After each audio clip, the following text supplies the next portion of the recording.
you'll want to hear what he has to say. So please, some applause for Wyatt. All right. Aloha, everybody. My name's Wyatt. I've probably met a few of you. I'm really excited to be here today. It's been a really great show. I just want to thank everyone that's helped put this on, all the volunteers, workers. Amazing job. Really nice venue, and so many amazing products, new companies. Just really nice to be here today. So I'm going to just kind of give a little bit background, our story, our founder's story. And then I'm going to talk a little bit about mushrooms, what mushrooms are, and how amazing fungi are, and then kind of how they are going to be a major player in the alternative protein scene that we're all a part of here. So first of all, my brother Hunter and I started the company about 3 years. We've been doing Jewels of the Forest. We actually started out as a mycology lab and a mushroom farm in Northern California, up in Sonoma County. We have a 4th generation farm out there, and I moved back a number of years ago from Hawaii, where I was growing mushrooms and studying mycology, self-taught. I bought a lab out that went out of business, and I set it up in my room and started growing mushrooms. So that's how I kind of got into mycology. My brother's been a chef for 15 years, now 16, I guess it's a new year here. So we wanted to do something different. I've been a serial entrepreneur my whole life, and I want to leave my mark and create something really awesome for my son, for my family, for everybody. And so we were growing mushrooms, and we do a lot of education on mushroom cultivation, just fungi in general. Our other company is called Myco Lab Solutions. We do a lot of educational videos on YouTube. Just broke 10,000 subscribers, so right on. And it's a lot of fun. I love mushrooms. Mycology is amazing. And I think every day there's just new applications for fungi and new ways that we are experiencing how they can make our lives better, both for the planet and for our bodies. So we were doing the mushroom farming, and we were looking into ways to create more revenue streams and looking for value-added products. And I remember looking at Kickstarter, and I saw a mushroom jerky company that started up, and they were not really looking to be a big player, but I thought that was really interesting. And then Hunter, my brother, went to Thailand. His wife is Thai, and they brought back this mushroom topping snack, and it was very similar to jerky. And I remember sitting there one day with him, and I said, man, if we could make an amazing mushroom jerky, that would be a $1 million product. It happens the next day, we actually got all these mushrooms, and we were teaching a class at a festival, actually put on by Terrence McKenna's wife, Kat Harrison. And we made this batch, 2 different flavors, a sesame and a sriracha, and we sold out at $10 a bag, like in an hour. So our proof of concept was validated, and we really said we're onto something, and we went full steam ahead into the food business. Hunter had been a chef, but neither of us really knew how to navigate the whole food world with regulations, opening a commercial kitchen, and all that jazz, and it's been a really great learning experience. So we just got into it and started messing around with the flavors, refining them, doing a lot of shows and events to get feedback and see what was important to our customers and to the people. And a big part of that was alternative proteins and healthier snacking. So beef jerky is one of the fastest growing categories within the salty food snack arena.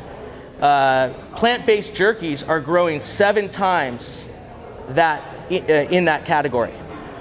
So right there I knew we were onto something. 2018, Whole Foods categorized functional mushroom products as number 3 on their emerging trends in 2018. The plant-based food market, I think, is supposed to hit $6.4 billion by 2023. So there's huge growth opportunities, and yeah, we knew we were onto something. So we've been pretty much bootstrapping it this whole time. We went through an accelerator program in New York, Food Future Co. last year. Their team is amazing. I would suggest any company that is able and wants to get into an accelerated program to do so. Just the connections and the contacts that you'll meet are just extremely worth it. So we're actually now ready to sit down for our Series A funding, and we hope to close that before the end of this year. We opened up our own production facility in Sebastopol, and it was kind of interesting. For the spot that we were renting, we needed to have a retail store, so we ended up opening up a mushroom store where we sell all things fungi, and we've gotten some really amazing artists and different cool products, medicinals, mushroom hats, stuff made from mushrooms, jewelry, all sorts of cool stuff. So that's kind of catches up to where we are now. We're here. We're starting to do a lot more shows. I wanted to start doing a lot more industry shows and start really getting involved with people that in the know-how to really take us to the next level from where we're at. We've actually done pretty well. We're in about 150 stores across the country now, in our third year, and beginning of our third year. And we've actually had an amazing just word of mouth connection, and Instagram especially. Instagram has been one of our primary social media outlets to get our name out. And yeah, just a lot of the stores, everything outside of California has been just from them contacting us, seeing us on social media or at the many veg fests and stuff we do.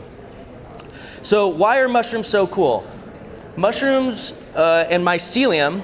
So let me explain a little bit of what a mushroom is if we don't already know. The mushrooms that we see growing on the ground, those are just the reproductive parts of the entity. The entity itself is made up of millions and millions of strands of hyphae, and they form a web-like complex in whatever medium they're growing in.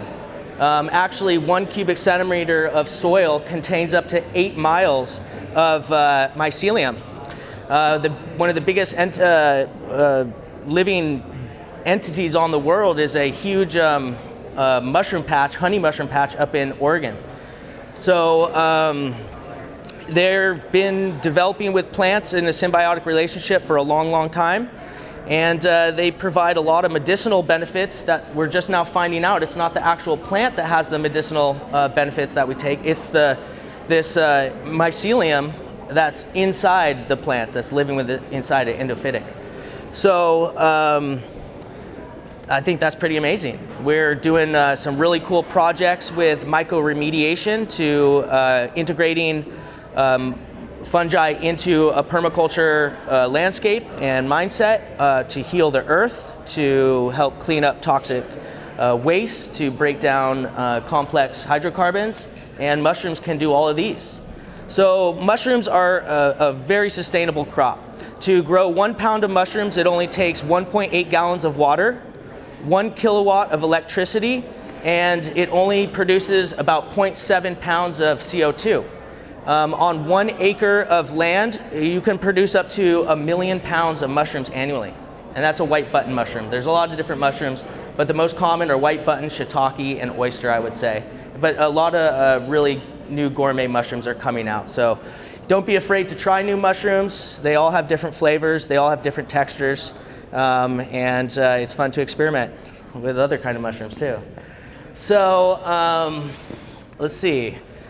I think I only have a few more minutes here, so I'll kind of wrap it up, and then we could have some questions from anybody. But I feel that mushrooms are going to be playing more and more of a role in this field here in the alternative protein market and just in the health food scene overall. Not only are they high in protein, really high in niacin, they're an excellent source of riboflavin, and they have vitamin D, and they can actually produce vitamin D in the sunlight if you leave them out and dry them in the sunlight. And there's not too many plants that provide that, or plant-based vitamin D sources. They can be grown on agricultural waste, which is a byproduct of most agricultural industries that then they don't have to pay for to dispose of. And then after you've grown your mushrooms, harvested, made money from that, you can then take your old mushroom bags and then compost them and make them into new beautiful soils and composts. So they kind of close that permaculture loop in a sense. They are the decomposers, and they help just start the whole cycle of life over again. And in that, just by itself, there's so many avenues for awesome, amazing products, and just awesome rebuilding of soils and natural habitats, and ways to be able to make money off that too by cultivating and using the fruiting bodies of the mushrooms. So I don't know. Let's start with any questions. Does anyone have any questions? Or yes. You've got a product launch. How do you decide on product line extensions and new flavors? So the flavors, my brother handles all of the flavor development. I do a lot of the concept ideas. My main, I think of it in two different ways: simplicity, lowest overhead, and how I can already use my processes of what I'm doing with a jerky to make new products. So the topping that we have, we use all the little crumbles from the jerky making process that we can't put in the bag, and we make that. We add seaweed and we add other spices, and we have a new product there. Another thing we're working on is a fermented mushroom soy sauce replacement. We're going to call it Moi sauce, and it's simple, it's easy, and we can use that what we make to replace all the tamari that we're using in our jerky now. We have a lot of people who have celiac disease who can't even eat the tamari in there. We are gluten free, but some people can't have any sort of soy. So not only will we be able to make a whole new product, replace the soy sauce in our product, but also do it at about $100 less per batch. So it's pretty amazing. And we could get, we have our supply chain with these mushroom companies. We get the mushrooms, pretty cheap at this point because we're buying in such volumes. So you said that you're looking for a Series A. What are you going to spend the investment on? So primarily marketing. I want to get paid. And I want a new car. But really we're going to. So marketing is a big one, product development, overhead, just operational costs, and I want to hire 3 new people. I want to totally outsource most of our online marketing and sales, and really focus on our brick and mortar distribution here, and build a bigger team for our company. But there's no plans for vertical integration? You're not going to start growing your own mushrooms? What's that? You're not going to start growing your own mushrooms? Well, we've always wanted to do that. We have the land, we have 15 acres. We have a lot of the equipment and stuff already. It's a huge operation. There's a couple different methods and thoughts on that. The American method of growing mushrooms has a huge initial investment. The Asian style of growing mushrooms is a lot cheaper, but it's more labor intensive. And I'm trying to find a nice balance between that. I've talked to a few people. I just had a great conversation with a gentleman the other day, and he's looking into investing in a mushroom farm. And I'm looking more towards, if I were to do that, I would want to do more high-end, maybe cordyceps or lion's mane, or some super high-end mushroom where we can get, I think around up where we are, I could probably get about $12 a pound wholesale for lion's mane. And there's not really too many. Far West Fungi produces some, but they're not really pushing it right now. So. No, I want to focus on the food business. If we were to do more mushroom growing, it would be in my other company, Mycolab Solutions. Yeah. Yeah. Wyatt, I tried the product and it was great. It seems to me that the issue with mycelium-based food products before has been some allergic issues, like with corn or something like that. Do you see any of those type of issues with your product? So a major reaction that people have to mushrooms is because they have a lot of chitin in them. Chitin is found in crustaceans and shells, and it can be very hard for the stomach to digest. So I always recommend cook all your mushrooms because if you eat raw mushrooms, they can give you an upset stomach. So we cook our product, and hopefully we're getting all that chitin out. I do know some specific people that I've talked to that cannot eat very specific kinds of mushrooms. So like someone will ask, oh, what kind of mushrooms? I say oyster. She's like, oh, that's the only mushroom I can't eat. So I certainly hope not that someone gets sick from our product. No one ever wants that. Allergic reactions, I think it would probably be so rare that, yeah, I mean, that's always a concern with any manufactured food product. But I think we're pretty safe. I don't think there's a big risk at all.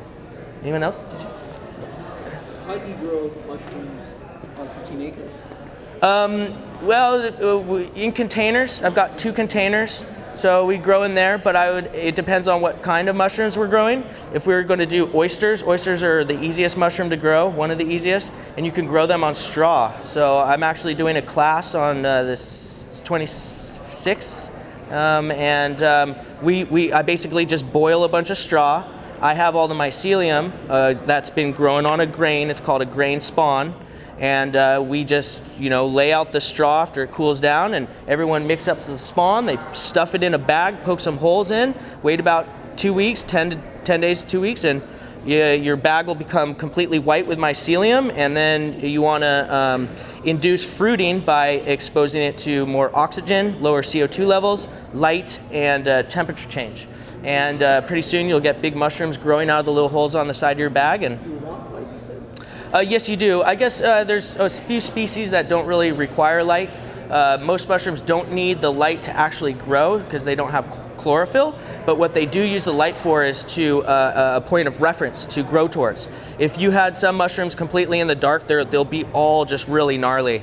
And oyster mushrooms actually do like light. They do require sunlight. So yeah. But all different species are very different. Cordyceps is very, it's a lot harder. You're using a completely different media to grow it on. Button mushrooms are actually really hard because it's a long composting process, and a lot of other ones just require like wood chips, are very easy growing wood chips. So yeah, it's kind of species specific of how you're going to set it up.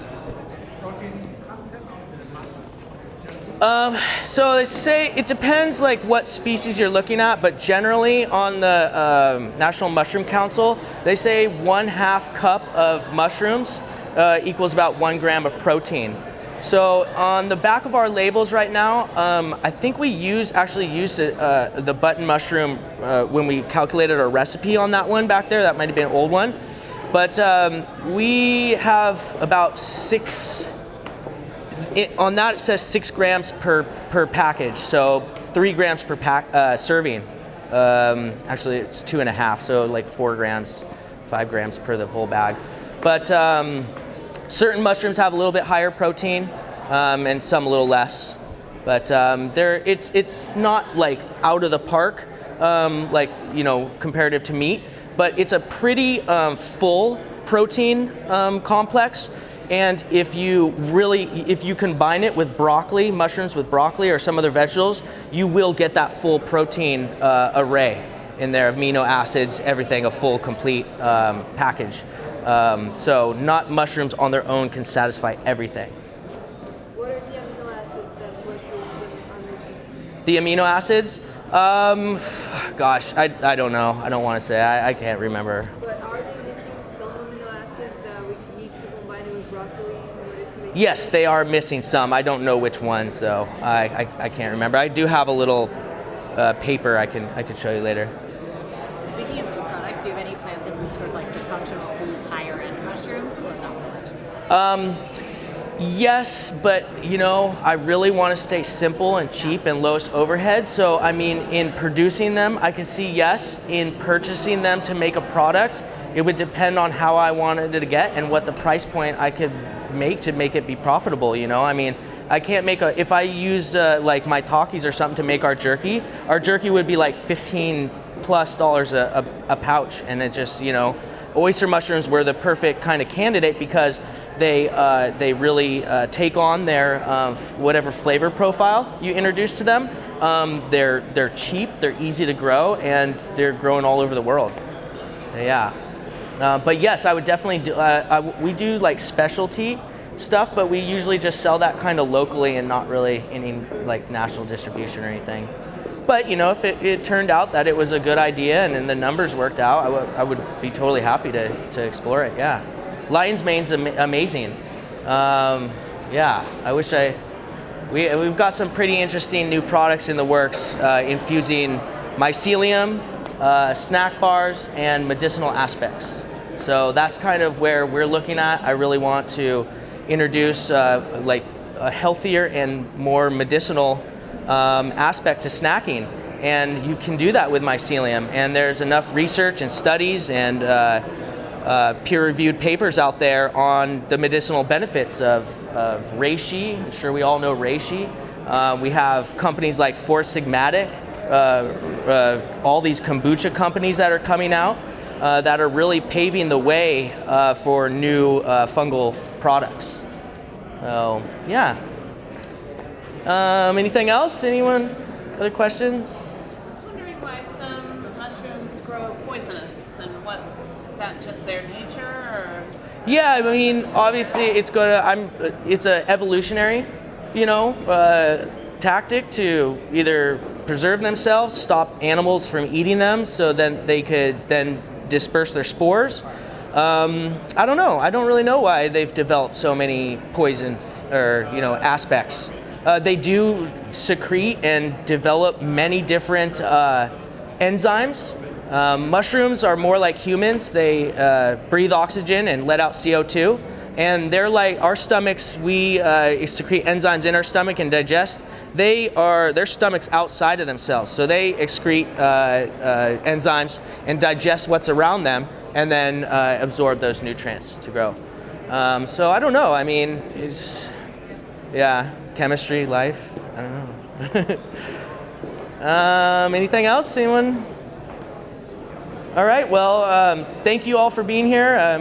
It was really nice. And if you guys haven't tried the jerky, come on by and talk story, say hi, and try some jerky. All right. Thank you.